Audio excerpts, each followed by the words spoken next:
Bienvenidos a Pino Suárez 2, Domicilio del Diálogo. Desde esta galería de presidentes de la Suprema Corte de Justicia de la Nación tenemos un día muy importante porque está con nosotros en el canal de la Corte Daniel Zapico, quien es representante de Amnistía Internacional en México. Daniel, bienvenido al canal de la Suprema Corte de Justicia de la Nación. Muchas gracias por invitarnos.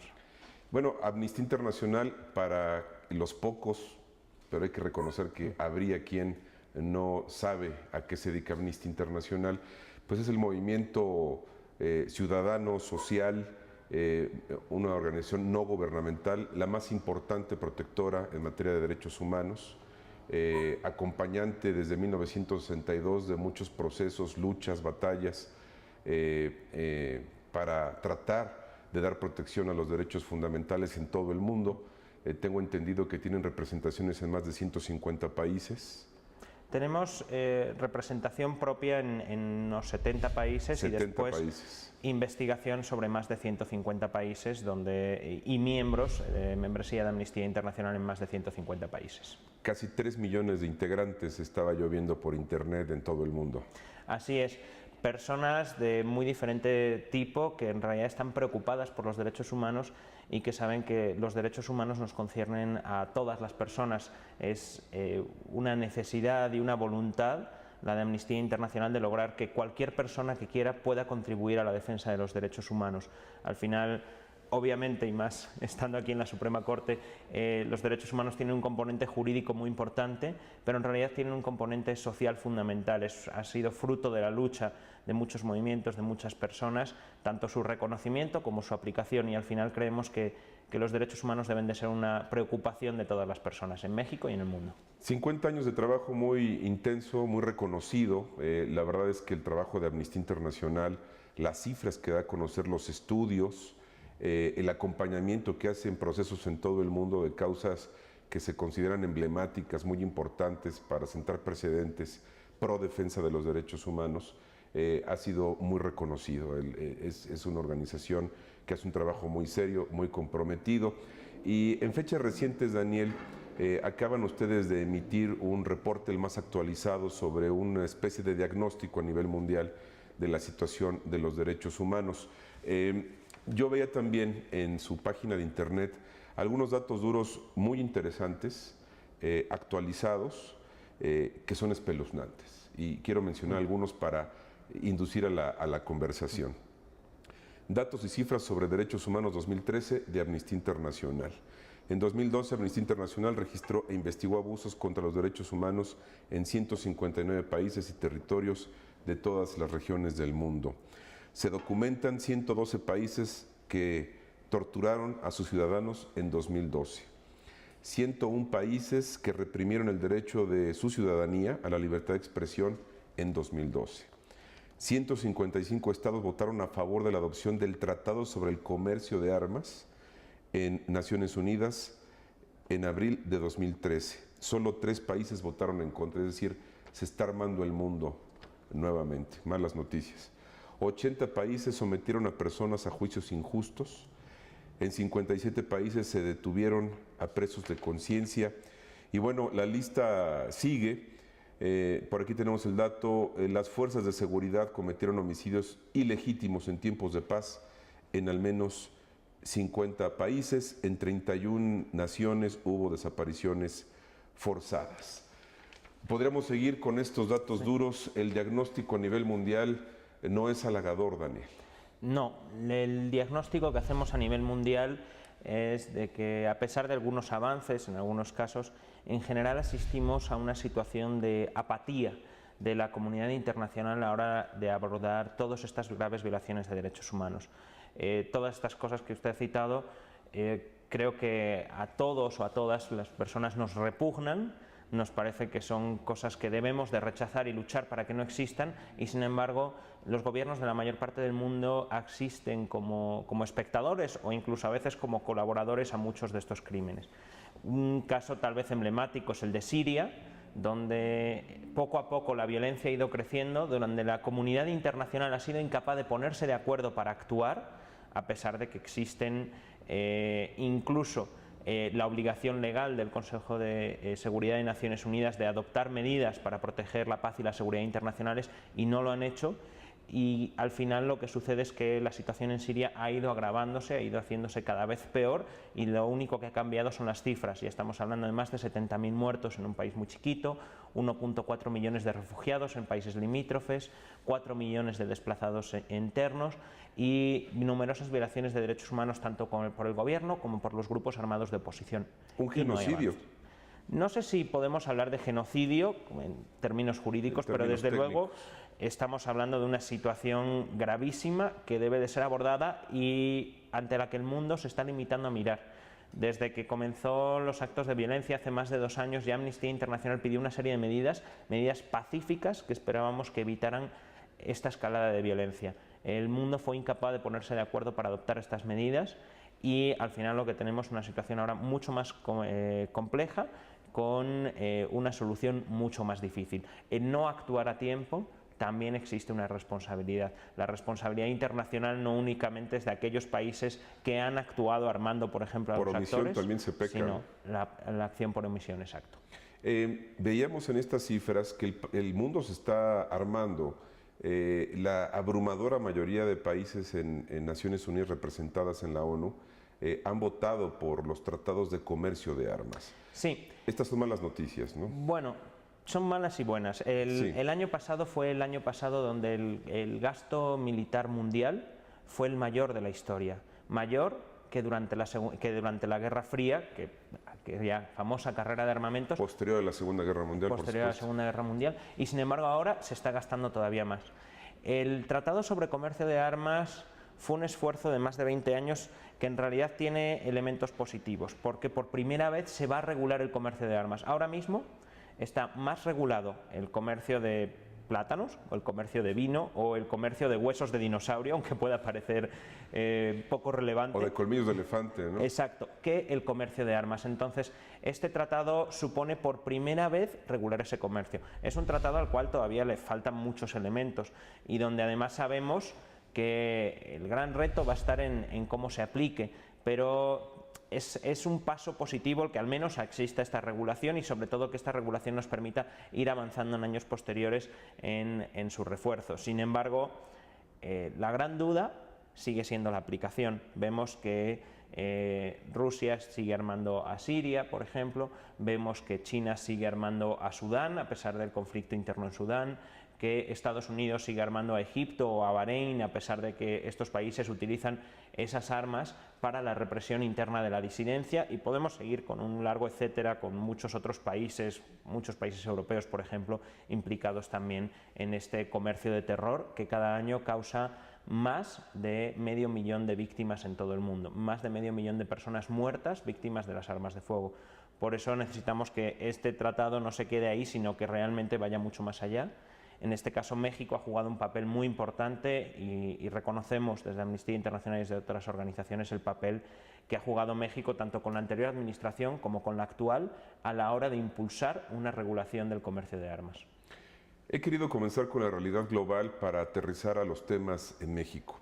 Yo te preguntaría, antes de terminar con los temas internacionales, ¿cuál es la principal preocupación de Amnistía Internacional a nivel global en tema de violación a los derechos humanos? Pues sería muy difícil dar una sola, porque... Bueno, hay temas de migrantes, hay temas de armamentismo. Exacto.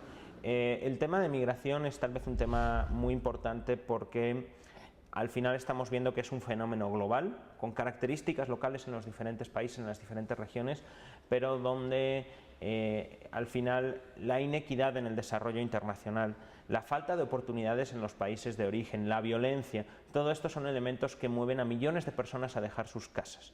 Y obviamente la mayor parte de las personas no es que nos guste atravesar mares, atravesar desiertos en situaciones muy precarias, sino que al final son personas que les quedan muy pocas alternativas. Y ante esto la mayor parte de los gobiernos lo que están es mirando para otro lado o incluso adoptando medidas francamente regresivas. En el Mediterráneo, por ejemplo, el año pasado se documentaron más de 1.500 personas ahogadas mientras intentaban cruzar desde el norte de África hacia países europeos. Y documentamos casos donde los gobiernos de países europeos estaban retrasando la ayuda de emergencia a los barcos que naufragaban en el Mediterráneo para no alentar la migración irregular.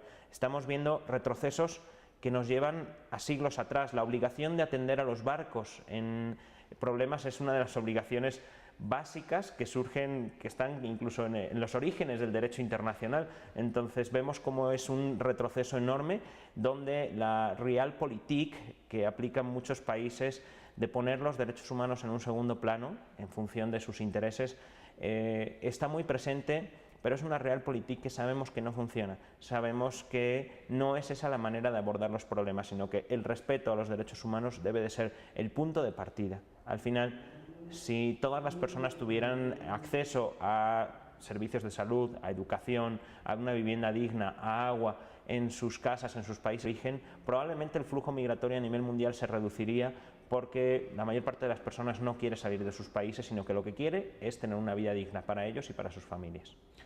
Daniel Zapico, la realidad en México, aterrizar esta situación en nuestro país. Venimos de un gobierno que fue sumamente cuestionado, que fue señalado por una violación sistemática en temas de derechos humanos, en investigaciones viciadas con testigos protegidos, en una llamada guerra contra el crimen organizado, que si bien en algunos casos se justifica como manera de operativo para tratar de erradicar y combatir al narcotráfico, al crimen organizado, de manera general provocó violaciones sistemáticas a los derechos humanos, y en el fuego cruzado han quedado miles de muertos civiles, inocentes. Es una realidad que no podemos desconocer. Se dio una reforma muy importante constitucional en materia de derechos humanos, de la cual la Suprema Corte justamente ha sido responsable de ser pedagógica, de llevar un proceso muy importante en el tema de impartición de justicia. Sí se nota un cambio cultural en la ley, en la Constitución. Sin embargo, en los hechos tenemos que hacer un diagnóstico, y me gustaría mucho pedir tu diagnóstico, sobre todo la visión de Amnistía Internacional en esta coyuntura que vive nuestro país, y a la luz del cambio de gobierno, donde se han mandado señales distintas, pero que quizá la realidad no es muy distinta a lo que comentamos hace unos minutos. Sí, pues lo que vemos es que en los últimos años el panorama general en materia de derechos humanos en México se ha deteriorado. Se ha deteriorado a la par de una estrategia de seguridad que no ha logrado funcionar a la hora de erradicar el crimen organizado, a la hora de proporcionar seguridad y justicia en México. Creemos que las autoridades mexicanas han sido omisas a la hora de reconocer la existencia de problemas y, por tanto, a la hora de actuar, porque si niegas la existencia de un problema difícilmente vas a actuar frente a él. Estamos hablando, pues, según diferentes fuentes federales, de 60.000, 70.000 personas muertas durante este combate a grupos del crimen organizado, pero estamos hablando de al menos 150.000 personas desplazadas internas que han tenido que huir de la violencia, y estamos hablando de otros muchos problemas relacionados. Entonces, esta situación merecía y sigue mereciendo por parte de las autoridades de los diferentes niveles de gobierno y de los diferentes poderes una acción decidida para cambiar la situación. Es necesario que en México haya un cambio cultural que parta de una aplicación del sistema de justicia, del sistema de procuración de justicia, que realmente permita cumplir sus funciones. Estamos hablando de que en México en los últimos años la impunidad se ha convertido en casi sistemática. Estamos hablando de numerosos casos de personas que sabemos que son inocentes y que terminan en las cárceles. Estamos hablando, por ejemplo, de la aplicación del arraigo, que a nivel federal en los 2 últimos años más de 4.000 personas han sido sometidas a arraigo, pero solo el 3.3% de ellas han sido posteriormente procesadas penalmente. En el 96.7% no había elementos y quedaban en la cárcel, pero eran personas a las que ya se les estaba truncando su vida porque habían sido detenidas, habían permanecido hasta 80 días privadas de libertad, en muchos casos habían sufrido malos tratos o tortura, porque sabemos, se ha documentado no solo por parte de Amnistía Internacional, sino por parte de numerosas instancias de Naciones Unidas, el uso del arraigo como un elemento favorecedor de la tortura en México.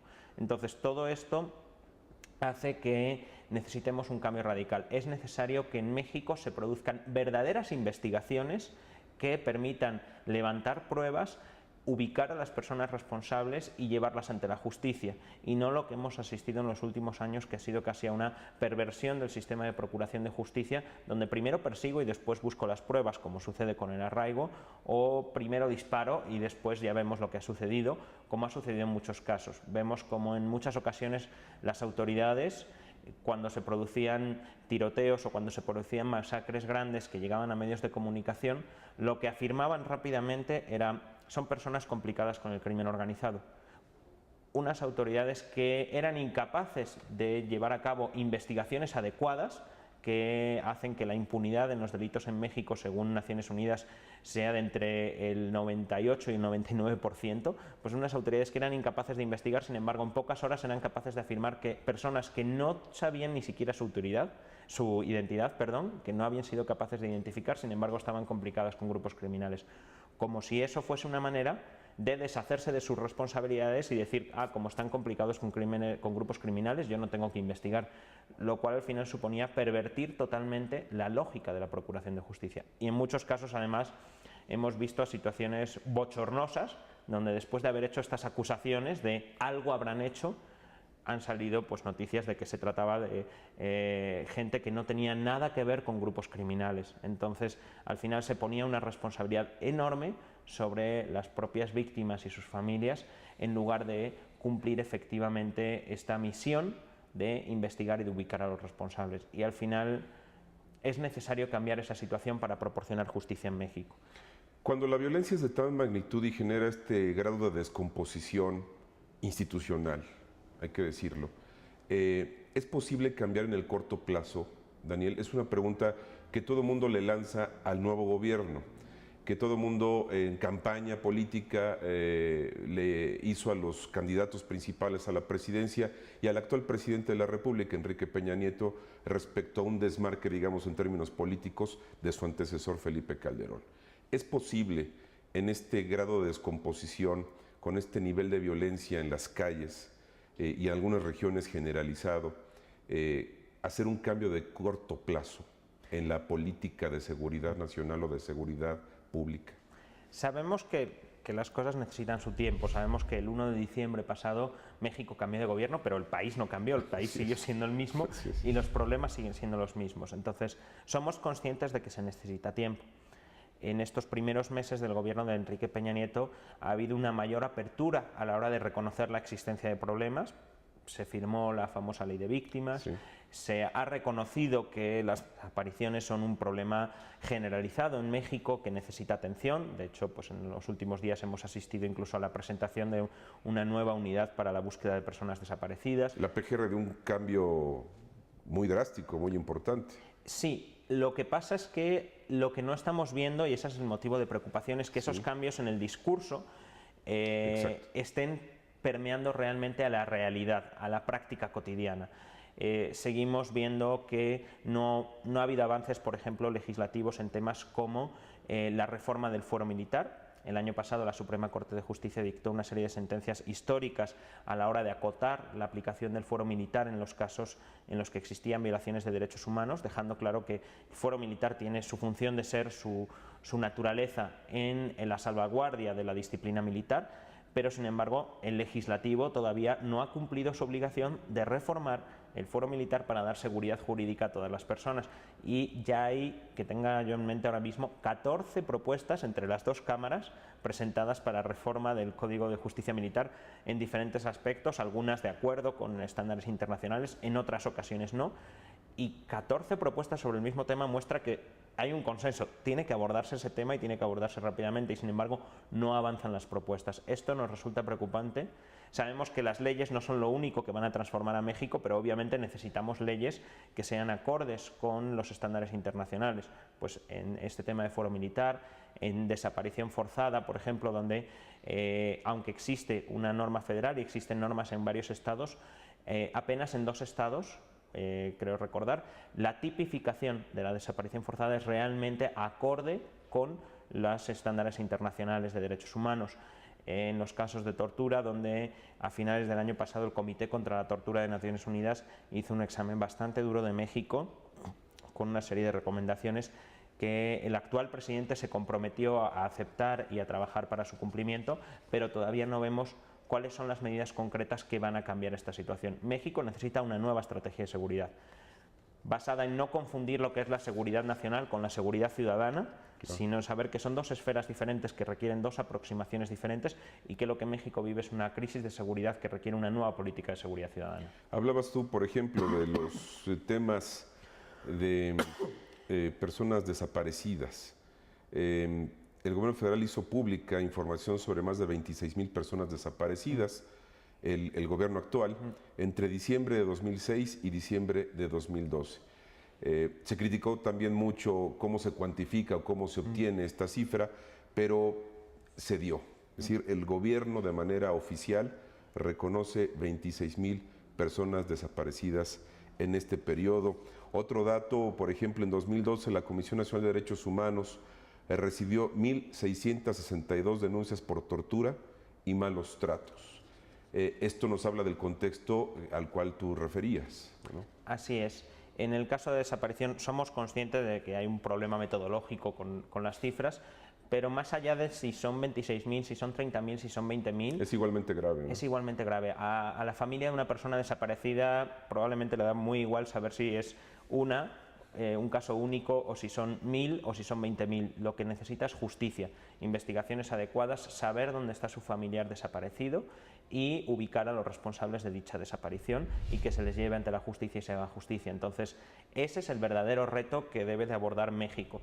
México tiene incluso una deuda pendiente en este caso con los crímenes cometidos durante la Guerra Sucia, durante los años 60, 70, incluso 80, donde hay más de 700 desapariciones que nunca fueron juzgadas, nunca fueron investigadas adecuadamente, e incluso México llegó a ser condenado por uno de estos casos, el caso del señor Rosendo Radilla, ante la Corte. Histórico, también emblemático aquí en la Corte. Exacto, pues ante la Corte Interamericana de Derechos Humanos, y después este caso sirvió para que la Corte hiciese un pronunciamiento sobre la validez de las sentencias de la Corte Interamericana para México, estableciendo que las sentencias condenatorias de México en la Corte Interamericana son obligatorias para todas las autoridades en México. Entonces, sin embargo, sigue sin haber justicia en el caso del señor Rosendo Radilla y en el caso de las otras más de 700 personas desaparecidas durante la Guerra Sucia, y eso envía un mensaje de impunidad que se transmite hasta hoy.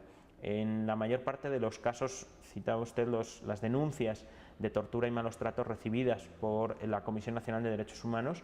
Sin embargo, si nos vamos a ver el número de personas que han sido juzgadas y condenadas en los últimos años por tortura y malos tratos, y no solo en el ámbito federal, porque recordemos que la Comisión Nacional de Derechos Humanos tiene su competencia en el ámbito federal, sino que si bajamos a los niveles estatales y locales estaríamos hablando de una cifra muchísimo mayor.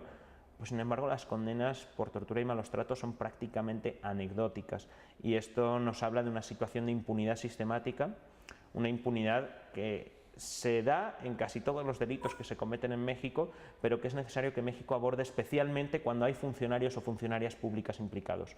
Si no podemos confiar en que las instituciones públicas van a velar por nuestra seguridad y por nuestros derechos, conforme a la legislación, conforme a las leyes, y poniendo fin a todos aquellos casos de abuso de poder, de tortura, de malos tratos, etcétera, cometidos por funcionarios públicos, ¿cómo vamos a poder confiar que el sistema nos va a poder proteger también contra todos aquellos casos de delitos cometidos entre particulares? En el tema de la impartición de justicia, la actitud del Poder Judicial de la Federación a raíz de la reforma constitucional, en esto que hemos hablado, y es realmente un cambio cultural muy importante, ¿qué opinión te merece la actitud del Poder Judicial de la Federación? Lo que hemos asistido es a algunas decisiones históricas por parte de la Suprema Corte de Justicia de la Nación, cuyo valor reconocemos sin duda, algunas conocidas, como en el caso del Fuero Militar, otras mucho menos conocidas, como a finales del año pasado, que la Suprema Corte dictó una serie de sentencias relacionadas con los derechos de las comunidades indígenas, de los pueblos indígenas en México, y que eso debe de ir ayudando a ejercer esta función pedagógica de qué son los derechos humanos, qué son los tratados internacionales de derechos humanos, cómo se aplican en esta nueva configuración que crea el artículo 1 constitucional, a través del principio pro homine, que establece pues, que se deben de aplicar aquella norma más favorable para la protección de los derechos humanos de las personas. Pues bien, es fundamental el papel de la Corte, por un lado por el peso indudable de sus sentencias en el sistema jurídico mexicano, pero también por esta labor pedagógica. Tenemos que ser capaces de hacer llegar, pero no solamente al Poder Judicial de la Federación, también en los estados y también a los legisladores y legisladoras, la importancia de esta reforma constitucional y cómo esta reforma constitucional no amenaza al sistema jurídico mexicano, sino que en realidad lo dota de nuevas herramientas para ser un sistema garantista. A principios de este año asistíamos a la presentación de 2 iniciativas para reformar el artículo primero constitucional, tanto en la Cámara de Diputados como en el Senado, que pretendían limitar el alcance del artículo primero constitucional. Pero hacer eso en realidad supone dar al traste prácticamente con la reforma constitucional en materia de derechos humanos de 2011 y supone además una visión demasiado cortoplacista y demasiado corta de lo que supone la reforma. No se trata de que tengamos ahora mismo un gran lío normativo que no sabemos qué aplicar, sino que tenemos que hacer un mayor esfuerzo de integración de normas, obviamente, de interpretación, pero al final lo que tenemos que asistir es a cómo logramos que el sistema jurídico mexicano sea mucho más protector de los derechos humanos.